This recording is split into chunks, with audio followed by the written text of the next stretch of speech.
Assalamualaikum warahmatullahi wabarakatuh. Alhamdulillah, salatan wassalaman ala rasulillah Muhammad ibn Abdillah wa ala alihi wa sahbihi wa mawala.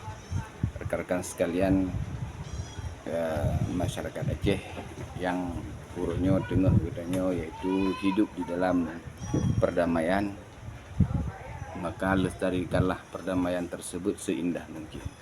Ya, bahkan di tengah-tengah takalan legitnya di berbagai macam media urunyo ramai orang yang istilahnya membangun framing untuk merusak perdamaian Aceh nyo adalah sebuah hal yang memang perlu bagi kitanya untuk diantisipasi.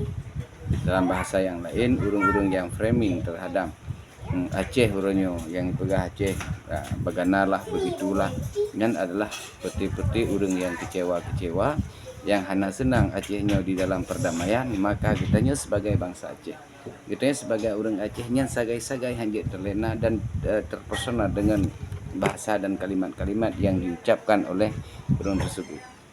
Bahkan urunyo takalan kitanya di dalam perdamaiannya, yang tanya udip di Aceh urunyo Aceh yang merupakan sebuah provinsi yang di Aceh yang disepakati adanya perdamaian antara pemerintah RI dan GAM pada masanya, urunyo katanya di dalam perdamaian. Maka nikmatilah perdamaian, cetaklah generasi-generasi katanya generasi yang berilmu, didik kepada mereka pemahaman-pemahaman ilmu.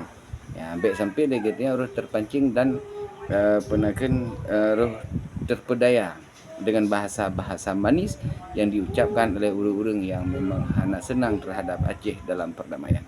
Maka para pemirsa, netizen atau semua kitanya, mari untuk sama-sama di kitanya memikirkan kembali yang hanamu pun tetap merajaah kepada gure-gure kitanya tetap yang mbak tokoh-tokoh yang di Aceh.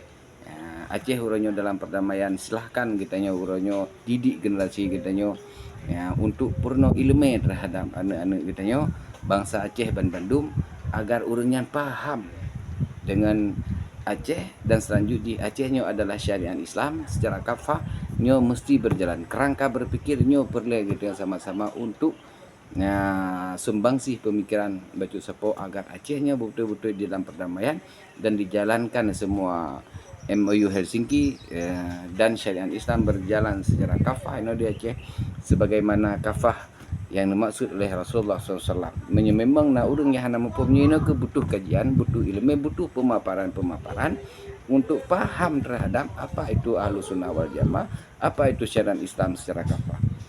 Mungkin dalam waktu singkatnya ono mentang dan sampaikan, insyaallah di waktu yang lain akan saya jelaskan lebih panjang insyaallah. Terima kasih. Assalamualaikum warahmatullahi wabarakatuh.